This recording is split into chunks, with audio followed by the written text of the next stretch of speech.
Hi, I'm Zorga Qaunaq, and you are watching the Permanent Rain Press.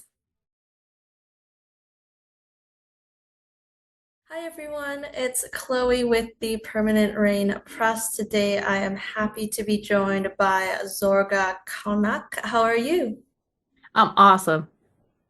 I'm so happy to be speaking with you about North of North, which was such a wonderful series. And before we get into the show, though, I do want to discuss a bit about your background. Like, what can you share about your background in the arts and what sparked that passion in you?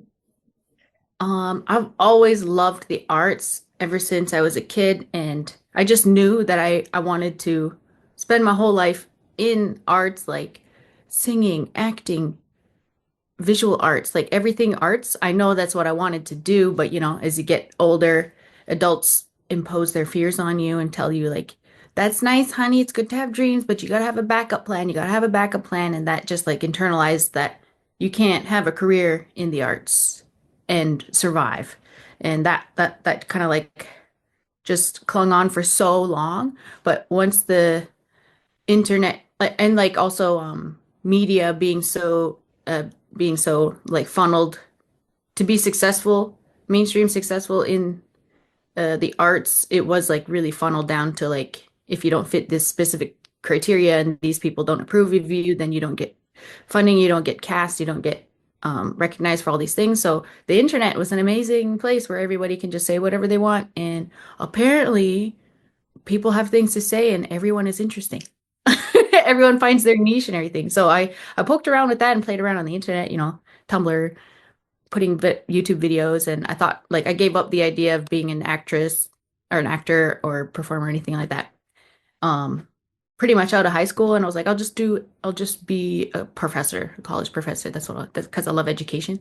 So I'll just do that. But then YouTube came out, and I was like, oh, I can do what my safety is, but I can also like explore this art form and get to share in this way, and still be able to like do that. So I just kept doing that, and as I worked at the college I was working at, it's a intensive Inuit studies program for Inuit youth, essentially.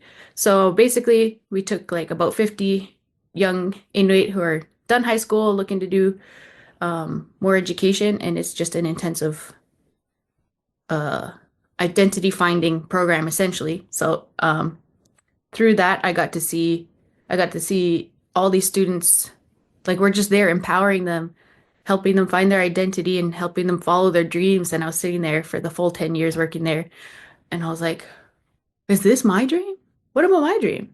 I mean, like all these students, I've seen them achieve things. They graduate, and years later, I see they're doing all these amazing things and following their dreams. I'm like, I thought this was my dream, but like, what if there's more?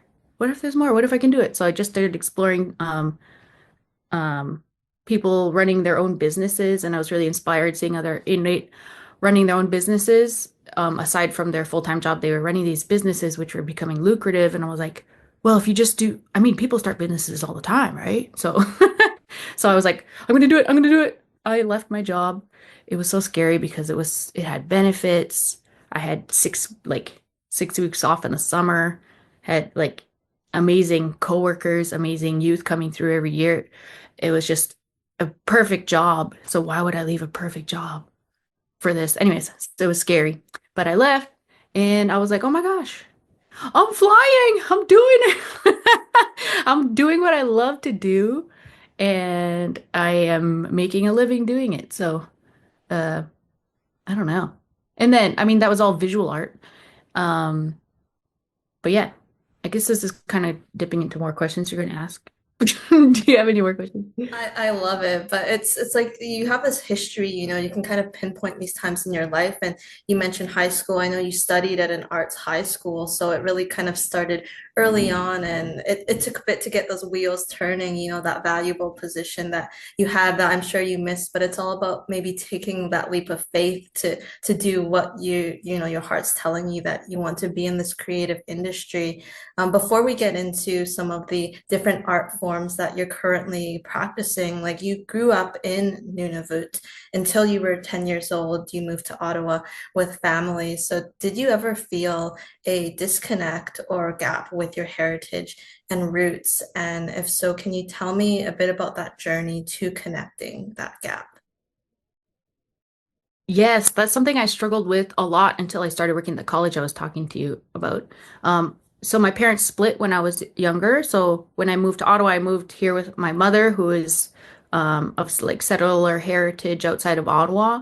So she tried her best to make sure we were connecting with other Inuit in Ottawa and being involved in the Ottawa Inuit community. But just living in a city is inherently disconnecting in general. Like it takes you an hour to get to your friend's house instead of living in a small town where it just maybe takes 10 minutes. So just that distance is enough to feel so disconnected from anybody. Like I don't even know my neighbors' names and I don't care where I am right now. But yeah, I really that was something I really struggled with because not only was I not around my people as much, I was also like I'm not on my land. I everywhere I look, there's trees. I can't see the horizon like I could in the north, so it was a little claustrophobic. And I couldn't practice like being on the land and hunting and berry picking. And I mean, I never hunted, but I'd love to. I'd like to chance to hunt and all that. And then the like not being exposed to language as much. So I just always felt like I was like this feeling of I'm not Inuk enough. I'm not Inuk enough. Like I already felt not Inuk enough because one of my parents is white. So there's that. And then there's like I'm not practicing it enough because I'm only half. I have to I have to work harder to be more Inuk. So like it's just like all this identity stuff and my questioning my identity. But and I went to university for Indigenous studies, and there was just a couple times that we studied Inuit. Um, but it was really just like learning about myself and my Inuitness through First Nation studies in Canada helped me a lot to understand the context of everything. But it was really when I went to Nunavut to I started off with them as a tutor and a babysitter part time, but just like being there and like I didn't have to do anything to be myself there. I could go like this, like you go like this to say yes in our language. And if you don't understand, it's just you don't understand. So just being able to do small things like that. And it was just so nice being around my own people. And then realizing, seeing all these youth also struggling who grew up in Nunavut, who grew up speaking their language, also wondering if they're Inuk enough. I started to realize like, there is no, I mean, I already knew it. Like, if you're Inuk, you're Inuk. But I was able to internalize, like, I'm an Inuk person and I'm not the only one who's struggling with my identity and just like trying to figure out why am I struggling with my identity so much and then realizing that's because I'm internalized all these colonized thoughts of like, if you're not this specific thing, you're not good enough. And like, you have to fit in a category to be good enough. And just like, it's just, unlearning that's been a really steep learning curve. But it's just it hurts like it's one thing to like learn this yourself, but when you see your younger Inuit than you struggling with that, when you know you accept them fully and you love them so much and you know they're Inuk and you're proud of them and that you see them struggling with their own identity, it hurts seeing that. And I was like, that's me. That's what I'm struggling with too. And then yeah, self-love starts coming in and all that. Anyways, so yeah, I struggled a lot living in the city. And I know now from 25 years ago, there's been a lot more there's the services for Inuit has have exploded in Ottawa. Ottawa has the highest population of Inuit in Canada outside of our traditional homelands. So there's a big community here and there's services are just exploded in the last 20 years. And if I am a youth now in Ottawa, like there's a lot more support in place, a lot more programs, a lot more community spaces and all that. So I'm really glad to be a part of the community the whole time, but like I'm glad to see it so big and fruitful now. Thank you for sharing all of that. I really appreciate it. And I'm glad to see that the community is growing in Ottawa. And it's all about, like you mentioned, support and resources and just knowing that you belong and going through that healing process, I'm sure for you was a lot, but it sounds like you are in a better place now than you were before and growing up. And let's talk about some of, your artistry because you do a lot, just to name a few, hand poke tattooing, jewelry making, graphic art. Tell me about finding your own style and voice in these different crafts. Um, I learned quickly in high school, my arts high school that I went to. I was very lucky to go there because my mom knew the school was good, so she moved us closer so that we could be in the catchment area. So even if I auditioned and didn't get in, I'd still go because it's my home school. I took so many classes there, theater classes, like cinematography classes, computer stuff, dance, visual art, uh, everything but music. Didn't have enough music teachers, I guess. Anyways, I learned that sometimes you just make the art and then you find out things about it afterwards. Um, so like you can get caught up in your mind thinking I have to have the perfect idea to make art. Like I have to have the right everything before I produce something. But sometimes just like that's what art is there for. It's just like a portal to who you really are in this core that can only be expressed in that form. And you just learn so many things about yourself afterwards and the meaning of it. So just make art, just produce it, just and also like reflect on it afterwards and think about it and show it to people. Showing it to people is really important. Um without like you don't have to have the intention of like I need to get popular. I need people to uh buy my stuff, which you can get caught up in when you're working for yourself. You're like, if I don't sell enough things, I won't be able to pay rent. And you can get really caught up in that, which is something I learned in my first year of working for myself. Um, but yeah, you just really learn about yourself through your art and share it with the intention of just like, this is me, part of me. I hope you take something from it. And then if anyone's generous enough to be able to share with you what they've learned from it or anything, that's really great. And you learn about yourself.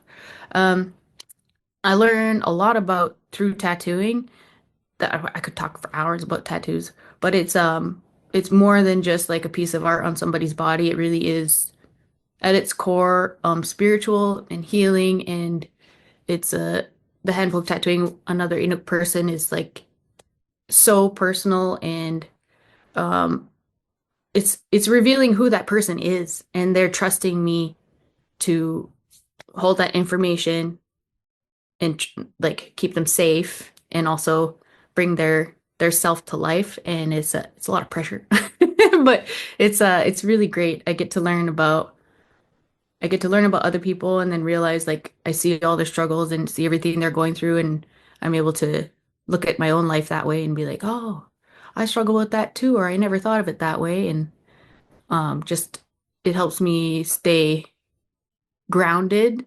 because you can get really swept away just thinking about yourself all the time. So being able to share the tattooing art has been like it's not me and my work. It's a partnership collaboration every single time. And I'm not doing all the heavy lifting, they are, and I'm just there to support them. And yeah, it's just a very unique thing, and it's so cool. As far as like the other art forms I do, um, I love making earrings out of sealskin and natural materials. Um, I just saw other people making jewelry and everything too, and I loved all of it. And but I had like specific ideas in my head. Oh, it'd be cool if there was like geometric pieces of sealskin stacked up like this, or I found the textures of different things very interesting, and I loved the idea of like I would collect scraps from people around the city, so they might make a bigger project and then have all the scraps and they don't know what to do with it. So I was like, I'll take it. And then just figuring out what I can make with all of those things. And I just love using new materials and playing around with texture and shapes and the silhouettes of the earrings. And I love the idea of like using every little scrap to the end. And I'm like, when I'm working with some sealskin, I think it blows my mind that I'm Inuk woman living in the South, participating in the seal economy. I'm I have my own business, and because our Inuit hunters in the north are practicing our culture, I'm able to make a living down here. And that's that's pretty cool. So it's a way for me to participate in my culture, being so far away from our homelands and feeling really isolated from a lot of other Inuit. Um, that's been a fun way to do that. Plus, whenever I have all these natural materials, like a lot of times no one's, I mean, people haven't seen sealskin before or bowhead baleen or narwhal tusk or all these things. They've never seen these materials. So when I'm sitting at my craft table selling my earrings, they ask, "What's this material? Or what's that material?" I can give them a little spiel about how they're hunted or the quota of how many we're allowed to hunt a year or like just do some cultural education. And I'm very passionate about education. And yeah, it was just really fun to use my work as a vehicle to help people understand who we are and know that we're not just these little cold people in the north living in snow houses. Yeah. That was so well said. And like you mentioned, like all of the art that you produce and put out there, they're like vessels for you. And I love the materials. Like also you use like fox fur, caribou antler, and you've also done like a collection inspired by Netflix's Wednesday. So I love to kind of see how you're inspired and you use that like in your work as well. And you know, you mentioned hand poke tattooing. You've been an advocate for Indigenous appropriation versus appreciation. And like you mentioned, it really comes from such a sense of deep sense of identity and healing. And there's a privilege of people who are not Indigenous wanting to wear and have Indigenous tattoos. So tell me about the importance using your platforms to discuss what you are passionate about and speaking your truth. Um, like I've been saying, education is one of my passions because people just want to be understood. And um people develop all these uh mechanisms to protect themselves and it might manifest itself in like say if you're not an Inuk person and you ask for a tattoo and I say no because blah blah blah and they get mad, that's not about me. That's about them feeling misunderstood. They feel like they're not being understood. And then I could be mad and say I don't feel understood either. But it's all just like if we just all come to an understanding, then it's all good, I hope. But still, I mean, ideally it would be like that. But I just like constantly in my whole life, um, seeking understanding and trying to be understood and also trying to understand the other person and empathizing with them has always brought something in the direction of everyone being a little more happy. Not that I'm trying to make everyone happy, but just like I always try to take a step towards the big picture and think like, what is the best move to make in this situation? What's the actual, like, say, um, cultural appropriation is a major issue. What is causing this and like what's the core thing that is being misunderstood here? And a lot of times it's just because people don't understand. And when I have a platform like this and I can talk for as long as I want about something and people can click away if they want, I can give myself a chance to be fully understood and people can sit and listen if they want to, or they can click away, and that's not up to me. And being someone who has had the unique experiences that I have up to this point, I think I don't want to say it's my duty because I don't want to put that pressure on myself to talk about these things, but they are important. And I'm realizing more and more in my life, like not saying something about something, um, uh, not could be harmful, but like there's just so much potential to in even just a small like 30-second video or educating something about like just small little things can really make an impact. And I'm also learning how much I can give and help without like pouring from an empty cup, taking care of myself and realizing that, but just also whenever I set a good example, hold myself accountable, or just like I'm trying to lead by example as best I can, and I know that that has a big impact. And no matter how insignificant you feel you are impacting people around you, and there's people looking up to you.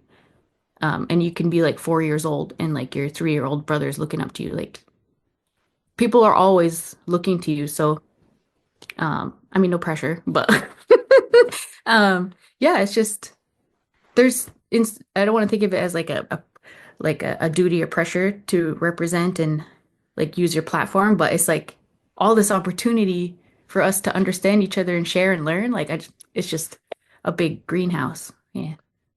It's good to be intentional with what you do essentially. And I think without being like you're holding the torch, but you're doing it well. And it's good to see, I'm sure for young Inuit, Inuk people, youth out there to see this like and know that they are represented and know that they are heard.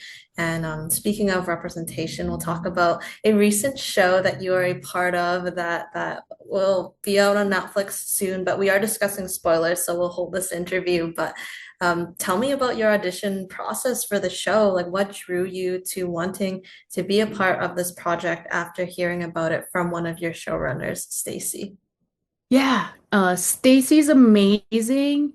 I mean, there's only a few tens of thousands of us in Canada, Inuit, I'm talking about.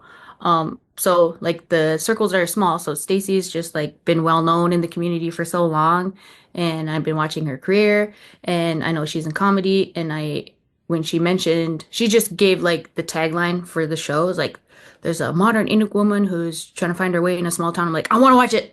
I want to watch it. I want to be part of it. I want to breathe it. I want to live it. We need it. We need it so bad. As Inuit, like I wasn't even thinking of like being acting on it or anything. I'm just like I cannot wait to see it.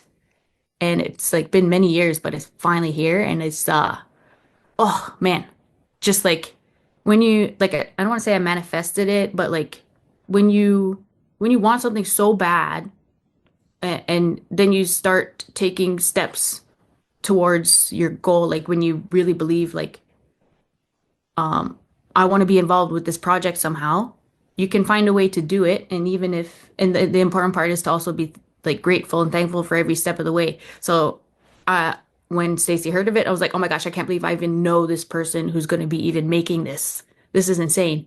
And then when the auditions came out, I'm like, oh my God, I can't believe I'm even submitting an audition for this. I can't even believe I'm getting a chance to audition for this. And then I got like three or four callbacks, and every single time I was like, oh my God, really? Really? Holy shit. Holy shit. I don't know if I'm allowed to swear, but I was just like shook every single time. And like as I was getting closer to them coming to a decision, I thought, okay, well, if I do get cast, this is my first ever role and I don't want to mess it up. So I started preparing for the role, even though I didn't get it yet. I was like, okay, well, we're going to talk more about my character, but I just started doing things that she might have done, or kind of catching up to the experiences that she's had, and like started thinking about her and journaling as if I was her, and like just really prepping for the role. And it was so fun, even though I didn't get paid for it or anything. I just like just pretending to be this person and acting, and like I'm doing it. Like even if I don't get this role, I didn't get paid for any of the auditions, any of this.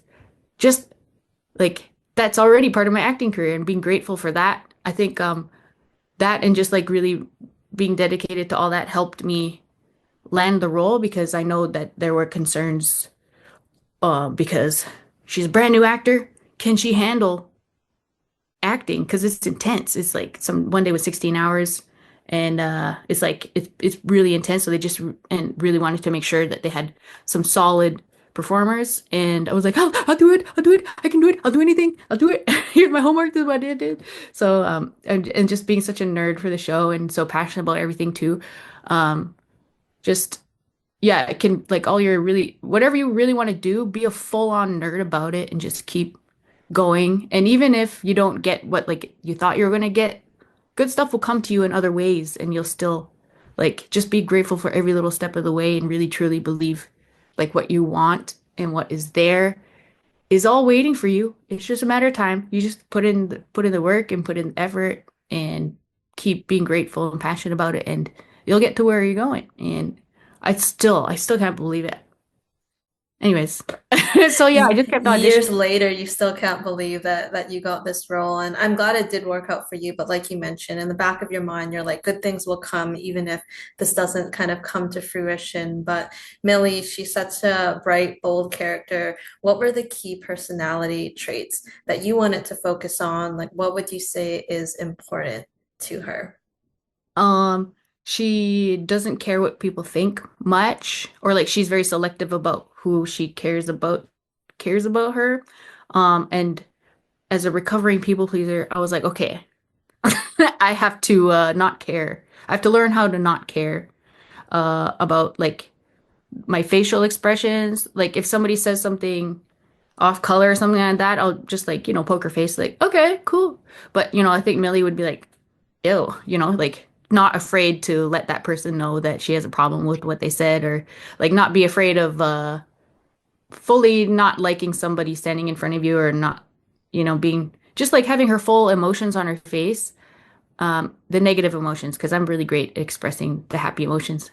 I'm just a puppy. And yeah, so she's very uh lets her emotions out easily, lets people know what she thinks. Also she's very colorful. I'm wearing blue.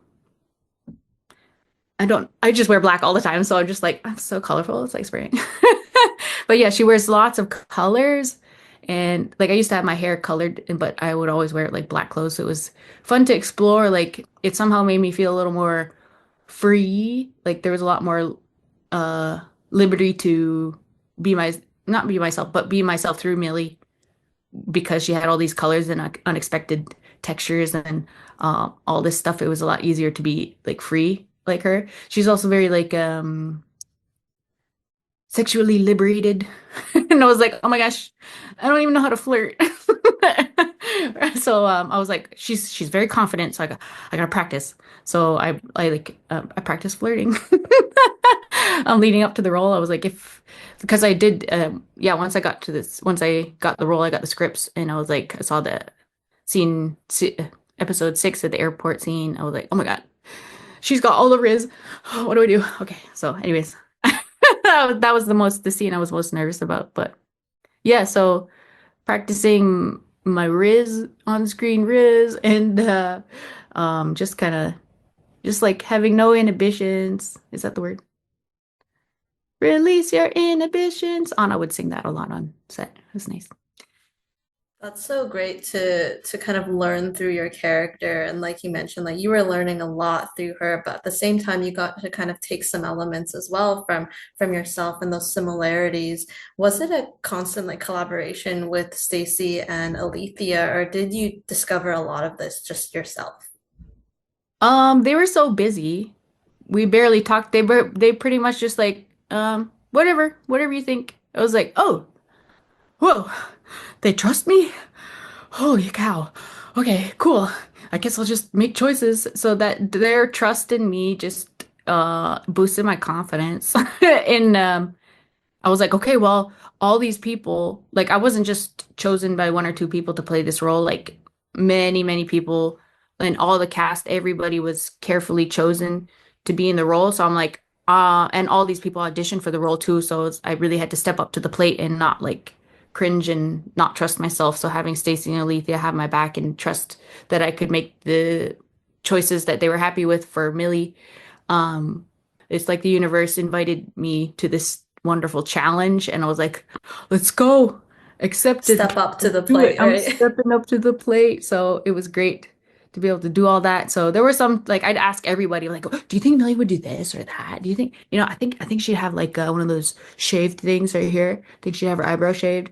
And sometimes my ideas were shut down, but I was like, it never felt like it was Zorga, that's a stupid idea. It was always like everyone was such a nerd for this show. Everyone, all the cast, all the crew, producers, everybody was just it was it was such electric energy to be there, to have everybody so passionate about what they're doing and be all there on this giant project. At the same time, I've never been on a set before, so when I first day I was there, everybody was walking around and everybody was so focused, laser focused on what they're doing. I was like, oh, whoa, how do they know where to go and what to do? They all have earpieces. But anyways, I was like, holy cow, this is crazy. And then as filming kept going on and I saw all the moving parts, I was like, it is a miracle that any movie ever gets made, any TV show ever gets made, because there's so many things that could go wrong.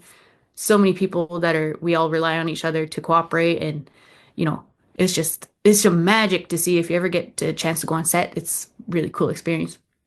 And now you can say that you were on a set, and it's amazing how many moving parts there are. Like you mentioned, for it to all come together. How was it working with your costume designer, Deborah Hansen? Like, what can you Oh, say about the pieces that you wore as part of Millie's wardrobe? As you mentioned, very colorful, very bold. oh my gosh, it opened up my world. I thought I was really confident in my own style, but I don't know, some of the stuff they made Millie wear, I'm like, seriously, that? But then they put it on me and style it with some other clothes, like, oh my gosh, it worked. Maybe I should wear blue. Should I wear blue? So that's kind of what happened with this shirt. It was really cool to see, because I wasn't too much into style. I was just like stay in my comfort zone because it's a lot of work to figure out color and then like texture and the way clothes fit and everything and being able like the magic the costume people can do with the tailoring the clothes to fit you nicely.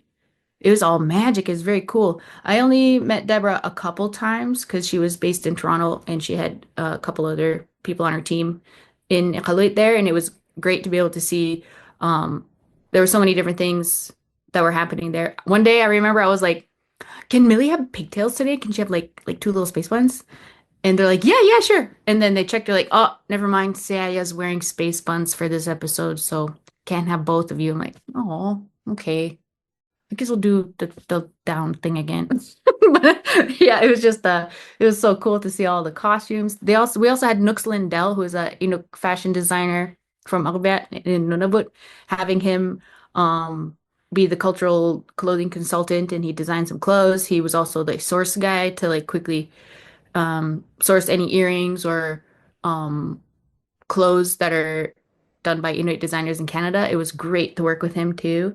I didn't get to work directly with him, but I know the work he's done and I've seen the other cast members with it all. And it was cool to see everybody working together to make such a colorful, beautiful show really pop. And oh, it was really nice. And like she did Schitt's Creek too. So I'm just like, I tried not to think about it because I would probably lose my mind. But I was like, just wait till the show's over, then I can freak out that Deborah Henson styled me. I know from afar, but it's all so cool. And I know they use a lot of, like you mentioned, there's a creative consultant. The parkas were made in Nunavut as well that they used on the show.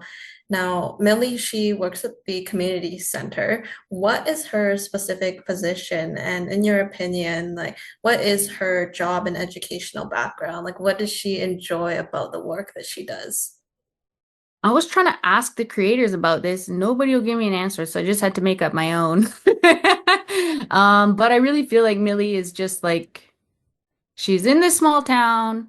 She's probably like sticking out like a sore thumb in some ways, and maybe she doesn't want to be there. Maybe she does, maybe she doesn't. Um, but I get the sense that she's just like, I don't know, I'm just here. It's a job, it's money.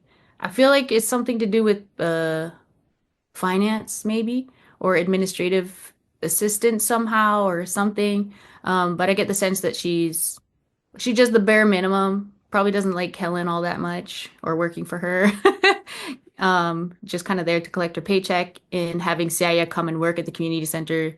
I think that's also helping her like realize what can be done in that position and like what the community center can be for their people and I think that's so sweet. That's so nice. As far as her educational background is, she's like super colorful and I feel like she probably and she's in her mid 20s, so she probably went south for school or something. Um, maybe met a bunch of drag queens in Montreal. I don't know. And yeah, is back in her hometown and yeah, but I get the sense that she's just kind of moving through the motions, but I'm not sure. I guess we'll find out in season 2. I mean, fingers crossed. I would love to see that other chapter of her life that you kind of formed and created. Did you consider her friendships with and history with both Colin and Siaja? I think you mentioned in a past interview that her and Siaja were maybe childhood friends that kind of drifted apart. Yeah. So I'm not sure how much I'm allowed to give away. And plus the stuff I might give away might not even be true. So Might not be canon. It's yeah, just like yeah. So but yeah, Saya and Millie grew up in the same community, so no doubt they knew each other. And yeah, it does seem like they had some sort of a friendship before because there's references in the in season one, or she'll try to be a good friend. So they seem to have some established some sort of thing. But I guess Ting maybe got in the way, or I'm not sure what's going on there. So I think about that and I wonder what they did when they were growing up together, or like what happened when Ting got married to Siaja, and like how did Millie play into that? Like I wonder about all that.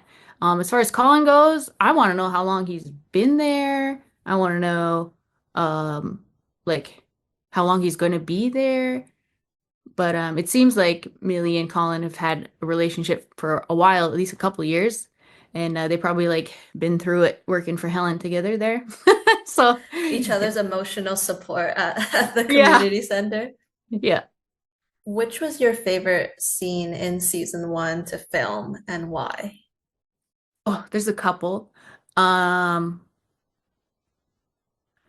uh, well, like one-on-one scenes where Millie's speaking with someone would be like on the couch when she was talking to Saya when they were talking about her going back to Ting, and it was like the first time that I felt connected with um like I as Millie felt connected with Anna as Saya, and it was like it was scary because I realized I learned about myself at that point, like I'm scared of eye contact.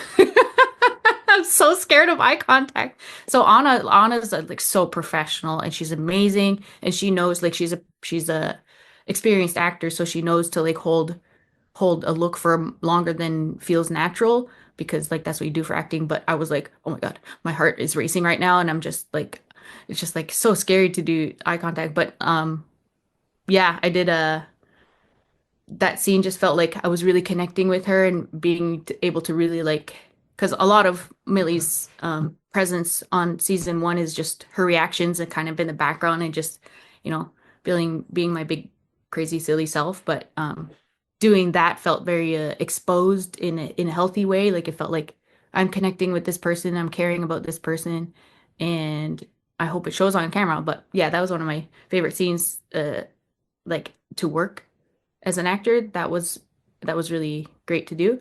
But in general, like the days that we had many background actors were my favorite because it felt like a real community gathering. We'd be all there. There'd be like food sometimes. Kids would be running around and playing. It just felt like being in my hometown again, where all the communities together and we're having fun.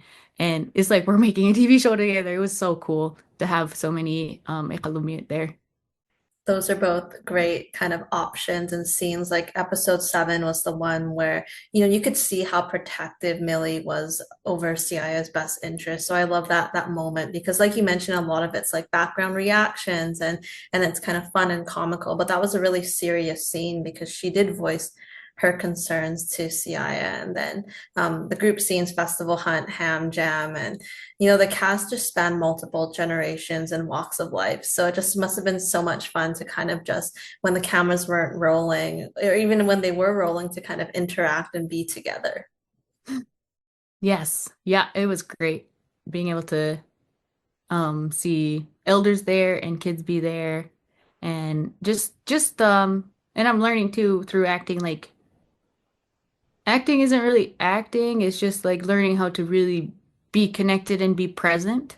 And just aside from my acting life, that's something I've been really working on, is trying to be present. So it's like, oh, you learn all these parallels with it. And just like through acting, I've been able to have real meaningful, my connections with my real people in my real life have been a lot more meaningful because I'm like that eye contact I've been so afraid of, like that's me cutting off my connection to people and being so scared. Anyways, I did a whole like spiritual journey with that recently. Just like, why are you always putting up that wall? Why is eye contact so scary? And anyways, turns out it was childhood trauma. Anyways, um, but yeah, oh, it just feels so good to really connect with people. You're working through it, and Yeah. I'm glad, I'm happy for you for that. I want to talk about the episode six scenes. You mentioned being nervous going into that. There was the broadcast booth and then Ice Cove Airport, and it just felt like you were watching friends just like, banter with each other. How were these to film and have Millie be in her element when it came to picking up the potential date, the Inuk goddess, as she says? Yeah, I was so nervous, but I had a lot of fun and that's the only way to get through it to get through it. But I was like Selena, I've known Selena for years. She's well known in the Inuit world for her tattooing and beautiful singing voice. She's just so graceful. She really is an Inuk goddess. So it was really it was it's also she was like not as experienced acting too, so it felt good to like know like okay, I've done 6 episodes. I gotta keep it together so that Selena feels comfortable and like, you know, I gotta anyways, it helped me get it get into character and just like it was so fun being there with Bailey and Anna as well. And it was nice to we were actually in the airport for that scene. There's two airports in the capital. There's like the new airport what everybody uses and then the smaller one. I think they still use it but for smaller stuff, but it was so like smaller and a little older, so it was cool being there, having like the real light come in there and like it was easy to imagine really being in the airport because we were in the airport and seeing all these people arrive. Um, I'm not fluent in my language, but I understand a lot of it and I can learn the lines and speak it so I sound fluent and I know what I'm saying and everything. So when I was also, sometimes they'd change the lines the day of and I'd like quickly learn them so that I could do it naturally with all the riz.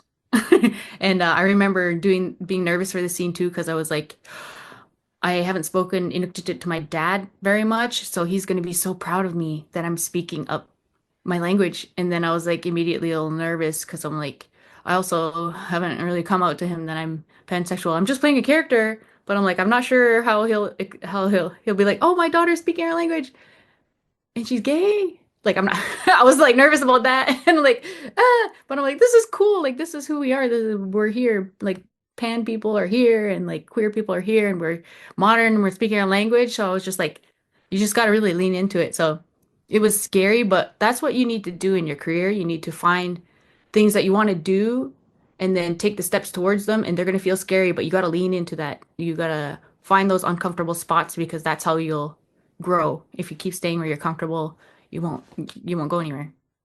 Well, barring like talking about personal life, I hope it was well received by by your family. Yeah. And you mentioned like it did feel like a big responsibility for you.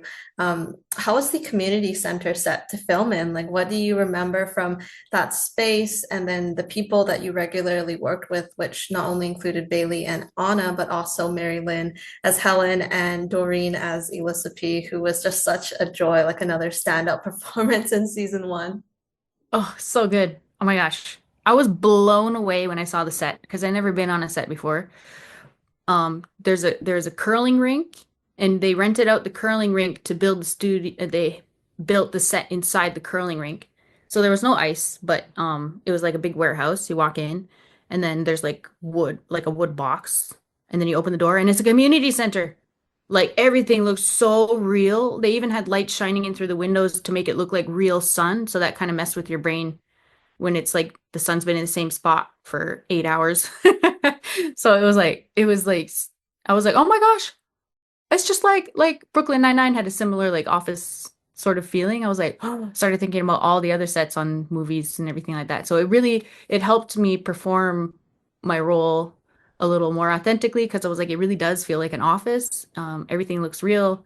So it looks great and the lighting's great and it's light and it's cozy in there. It feels nice. The sun shining in is so nice. And having like it was so fun to go to work every day with my friends because we lived together on the same floor there at the hotel. So I got to see everybody every day, and it was so nice to see working with these amazing people, and super talented actors every day, and just getting ready to like play and know I was just as excited to be there as they were, and like you don't get that with every job, and it was so fun. It was so fun. I don't know how to say it. It's just fun. Well, hopefully you get to do it again in the future. Which was your favorite scene in season one that you and Millie were not in, and why?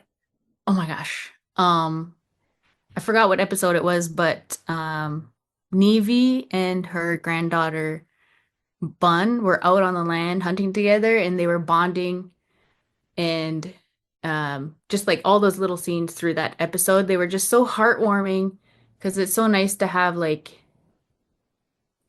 the innocence of a child and the purity of a child and letting them be themselves and play and seeing how they grow and learn and seeing the generations connect that way is just so healing to see that. And it was just so heartwarming because you know all the adult drama that's going on, but what you see is like the grandmother and the granddaughter being present and loving each other and being supportive and just being there for each other and fully there and like fully carefree and like it was so sweet. That was like I think about that scene a lot. I'm like, I want to be a grandma. Those are such sweet moments, and the actress who plays young Bun, what a star. I mean, the range and like you mentioned, going through like there's such a generational like, trauma. Like even Bun was going through it throughout season one with with her parents. So it's so nice to see that family connection. Millie and Colin early on sent some chemistry between Siaja and Kuuk. In your opinion, does Millie ship them together? Like, does she think that they would make a good pair? I think Millie's probably looking out more for Saya's well-being overall. So she's probably thinking like, "Girl, you just got out of this long-ass marriage and you're gonna like jump right in seriously with this guy? This guy? I mean, come on. Like he might not even be here that long." So I think she's probably like, if it's just physical, girl, go get it, but like really take care of yourself first. Like I hope you're okay and you're not like latching on. So I think she probably ships them a little bit, but is more concerned for Siaya to be a strong, independent woman and really take care of herself because she really did just come out of like a pretty intense relationship. So yeah, maybe. Get away from like that toxicity kind of thing. But Yeah. it all calls back to that episode 7 scene that they shared. You had Anna as the lead of the show as Siaya. How was she as a leader on set, and what can you say about how this character was embraced and brought to life? Oh my gosh. Okay. Anna's work ethic is insane. She's just like so dedicated. And I heard like I didn't get to work with her on the Grizzlies, but I heard on set she was also similar then in that she was like a teenager then. So it's just like it's so impressive to see her work. She takes her work very seriously.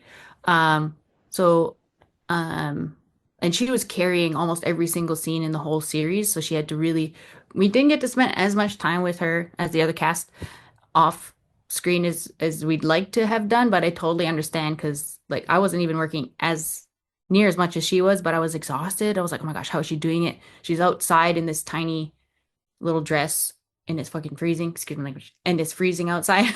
She's outside in all this cold wind in these tiny outfits and not a peep of complaint ever. She is just so admirable and like sets an excellent example on how to take your job seriously and hold yourself like be professional with it. And she took it, she you could see that she really cared about her character and what the show means for people. And you can just look up all her interviews. She's so articulate and thoughtful and such an excellent advocate for Inuit in general, but for the show and Siaya. Um, yeah, she plays the role so well. I think Siaya's my favorite character because it's so relatable. Like you see, she's so passionate and nerdy and trying so hard, and she's just never catching a break. And like, girl, I feel you. I feel it. So it's just she's great at being able to capture that struggle. You also shared many scenes, most of your scenes opposite Bailey as Colin. So how was he to work with, play off your characters' energies, and did you get to know one another and discuss your characters? Yes. So Bailey was cast as Colin at the last minute. Like he was notified that he got the role, and then 4 days later he was from New Zealand, poof, in the Arctic, and he had no clue a week before that he was going to be doing this or be gone from his home for 3 months. So he was just like a newborn giraffe. And I'd been waiting. I'd had the role for about a month, and I was like, okay, I'm Millie. I'm gonna get a Colin, and Colin's gonna be my best friend.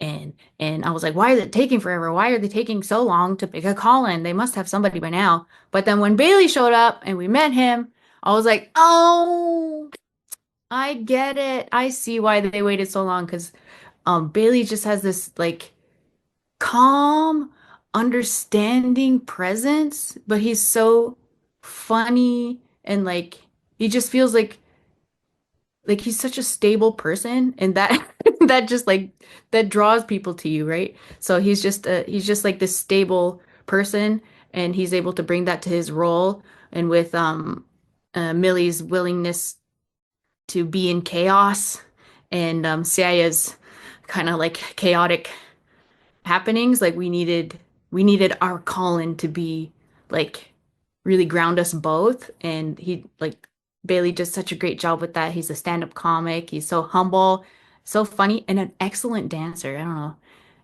I just felt like, oh, damn, I gotta step up my game when I saw him dancing. I was like, I feel like Millie would be a good dancer. I need to practice more. But yeah, it was great to get to know as like I'm not even joking. When Bailey landed, I saw him in the lobby at the hotel, and within 30 seconds, I gave him a hug. I was like, "We're best friends now, okay?" So I invited him to dinner, and all of us were having dinner that night because we were filming right away the next day, and that was the fire scene at the dump.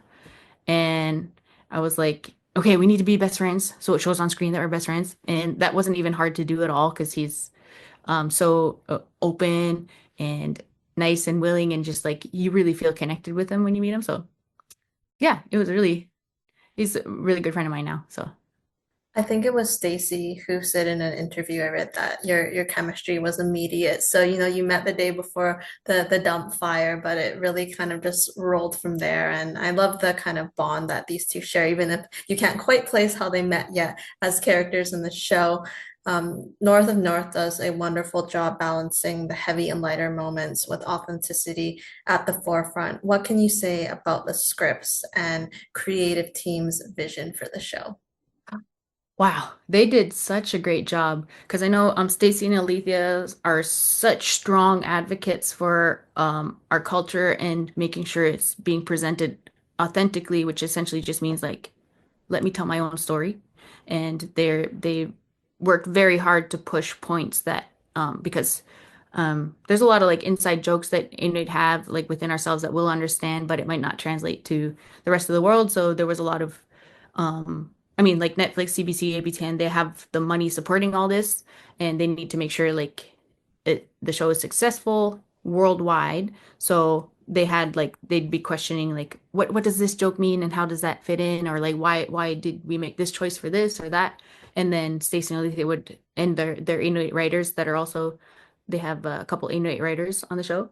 Um, they just need to make sure like this is important to keep in the show because of this and that. So they did like it was so much push and pull and to try to really make a show that could feel good for Inuit to see and feel authentic and like oh for sure Inuk made this show but also for someone who doesn't know anything about Inuit to pop in and be like wow what a nice story, this is so sweet, I love this is so heartwarming. They all did such a great job all together working. The collaboration and all the hard work is paid off because the show is everything I imagined it was going to be. It's funny, it's heartwarming, it's touching on some heavier issues without getting too much into it, and not just being like a silly show either. It just feels raw and real and positive and uplifting. Ugh, I love it. What a debut acting experience for you. And talking about the powerful woman, both in front of the camera and behind the scenes, the showrunners, executive producer, all of your directors in season one as well.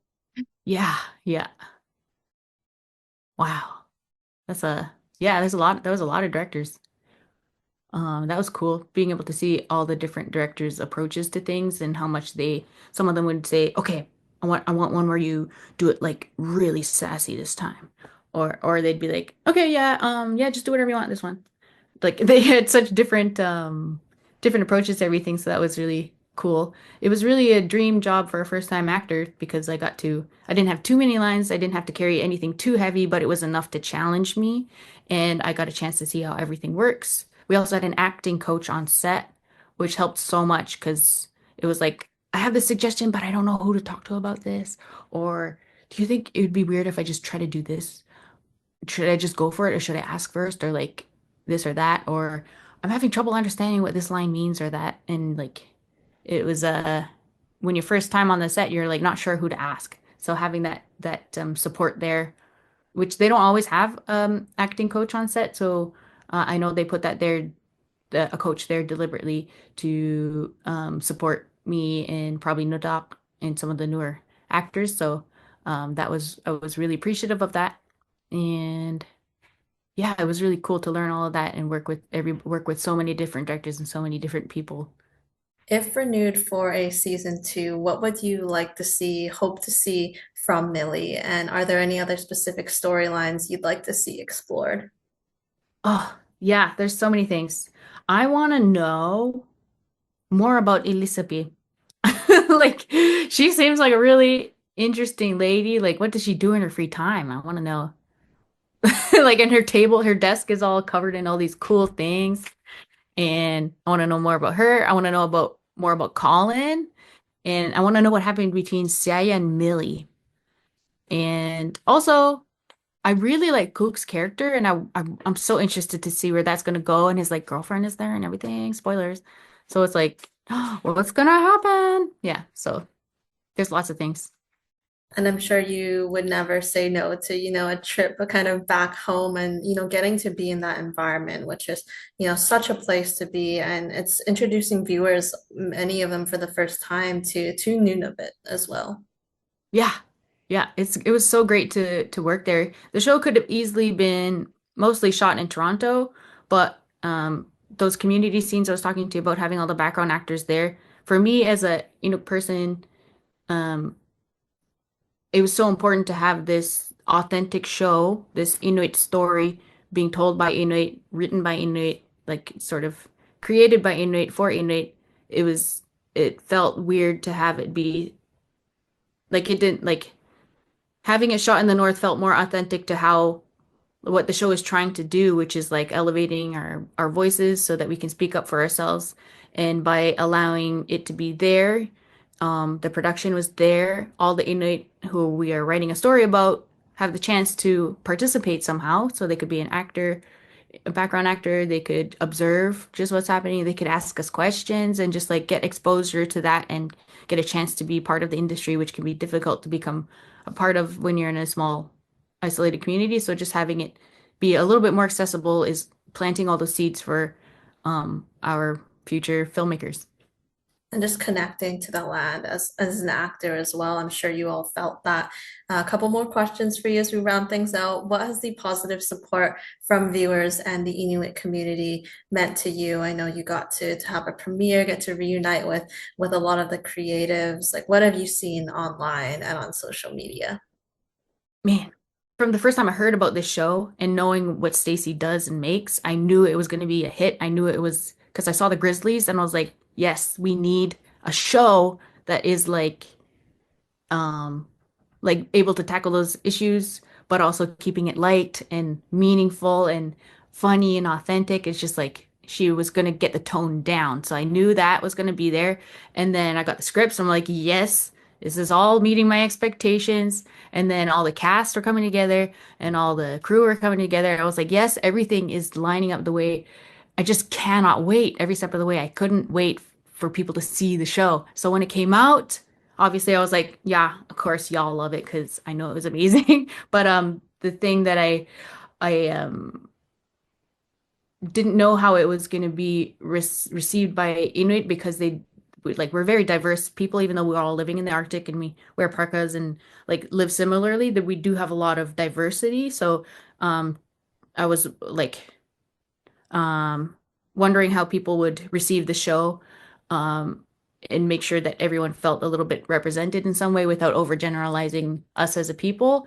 But it was just like overwhelming joy and gratitude for this show, and it was just what I felt like it was going to be, which is like something we just needed to feel seen and heard in an authentic way and feel like, oh, it just feels so good. And some things I've been seeing is just like people being able to open up about conversations they probably wouldn't have had before because of the show. Just like like the mother-daughter relationship and people being able to speak up about that, or like toxic husband relationships and stuff like that.